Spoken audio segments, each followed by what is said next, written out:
ایک بھائی نے کہا کہ آج کل یہ پوسٹ بہت زیادہ وائرل ہو رہی ہے کہ جو اس میں لکھا ہے کہ جو رمضان کے مہینے کی سب سے پہلے مبارکباد دے اس پر جنت واجب ہو جاتی ہے۔ تو یہ بالکل اس طرح کا جھوٹ ہے، اور اگر نبی کریم صلی اللہ علیہ وسلم کی طرف منسوب کر کے بیان کیا تو ایسے شخص کے جہنمی ہونے میں اس وقت تک کوئی شبہ نہیں کہ جب تک وہ اس پہ توبہ نہ کر لے، کیونکہ نبی کریم صلی اللہ علیہ وسلم نے واضح فرمایا کہ جس نے مجھ پر جان بوجھ کر جھوٹ منسوب کیا وہ اپنا ٹھکانہ جہنم میں بنا لے، یعنی اس کا ٹھکانہ جہنم ہے۔ تو یہ جھوٹی حدیثیں گھڑ کر اس طرح بھیجنا اور اس پہ خوش ہونا کہ میں نے بھیجی تھی، اتنے لاکھوں لوگوں نے اس کو آگے کر دیا، یہ خوش ہونے کا وقت نہیں ہے، یہ مقام فکر ہے، یہ خوف کا وقت ہے، ڈر جانے کا وقت ہے، اس لیے کہ آپ کے جھوٹ اور آپ کے گناہ کو لاکھوں لوگوں نے دیکھ لیا اور لاکھوں لوگوں تک پہنچا، جہاں جہاں پہنچے گا آپ کے لیے گناہ جاریہ۔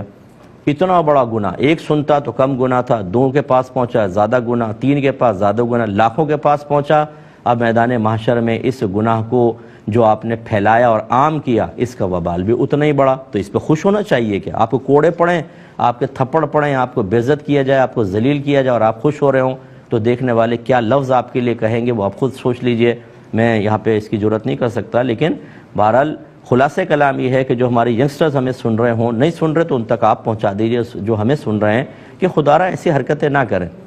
اس سے کوئی جنت وغیرہ واجب نہیں ہوتی۔ اور دوسری صورتحال یہ ہے کہ قرآن میں ساری تعلیمات موجود ہے، جنت کا راستہ بتایا گیا، حدیث میں موجود ہے، اکابرین کی کتابوں میں موجود ہے، ہم علماء بھی بیان کرتے ہیں، لیکن ہمارا مسلمان ان چیزوں کو اختیار نہیں کرنا چاہتا، کیونکہ یہ روٹ بہت لمبا ہے، اس میں مشقت ہے، اس میں نفسانی خواہشات کو قربان کرنا پڑے گا، اس میں ذاتی مفادات کو چھوڑنا پڑے گا۔ ہمیں چاہیے شارٹ کٹ، ایک لفظ کہیں جنت مل جائے،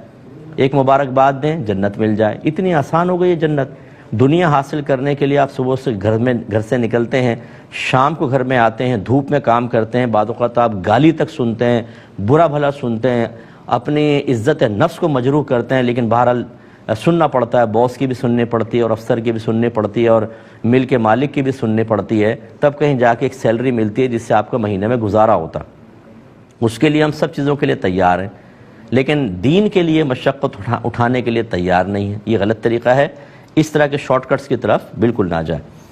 ایک پہلے کال لے لیتے ہیں۔ السلام علیکم۔